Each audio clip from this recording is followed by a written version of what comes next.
المنتخب الوطني المغربي محاولة كيفية التمرير بالفعل البحث على العرضية من أشرف حكيمي خنوس. بداية حكيمي وبلال خنوس ينهيها بأفضل طريقة وبتسديدة في مرمى الحالة ممتازة في الجهة اليمنى لفائدة المنتخب الوطني المغربي. محاولة كيفية التمرير بالفعل البحث على العرضية من أشرف حكيمي. أفضل بداية للمنتخب الوطني المغربي، فرحة كبيرة الجماهير المغربية الحاضرة وكذلك العناصر الوطنية والناخب الوطني محمد وهبي. نتابع من جديد التمريرة من أشرف حكيمي وبلال خنوس. بلال خنوس لاحظوا ياسين فيها بأفضل صورة وبأفضل ياسين جسيم ما زاد ما نقص، وضع كرة أمام أشرف حكيمي والختم كان بطريقة ممتازة من بلال خنوس بلمسة واحدة. لعب الكرة عند براين أخيدا، تغطية ممتازة، استرجاع كرة مرتد هجومي الآن لفائدة المنتخب الوطني المغربي. انطلاقة كانية ياسين جسيم مرة أخرى.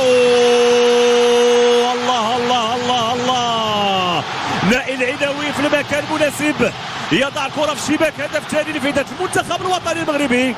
تمريرة ممتازة يمكن نقول يعني بنفس الطريقة تمريرة أشرف حكيمي، هذه المرة نائل العناوي في المكان المناسب كيوضع الكرة في شباك الحارس جيل أورلاندو. المنتخب الوطني المغربي فرحة كبيرة جماهير المغربية بهدف وطني. لاحظوا المرتد هجومي سريع ياسين جسيم وضع الكرة امام اشرف حكيمي.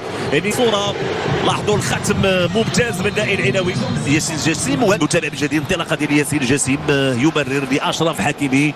نائل العناوي القادمون من الخلف يضع الكرة في الشباك بطريقة ممتازة، يهزم الحارس جيل أورلاندو كما قلت بنفس الطريقة ديال الهدف الأول. وضعية ديال اللاعبين ديال المنتخب الباراغواي، لاحظوا الديريتي كان لوحده.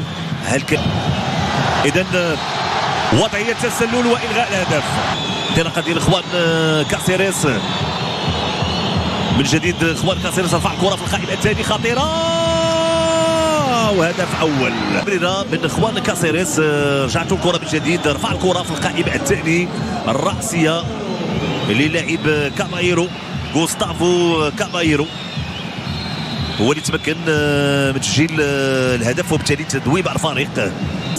رجعتوا الكرة من جديد، رفع الكرة في القائمة الثاني الرأسية للاعب كامايرو غوستافو كامايرو من تسجيل الهدف وبالتالي تذويب الفريق. اخوان كاسيريس رجعتوا الكرة من جديد، رفع الكرة في القائمة الثاني التطيل الاخضر.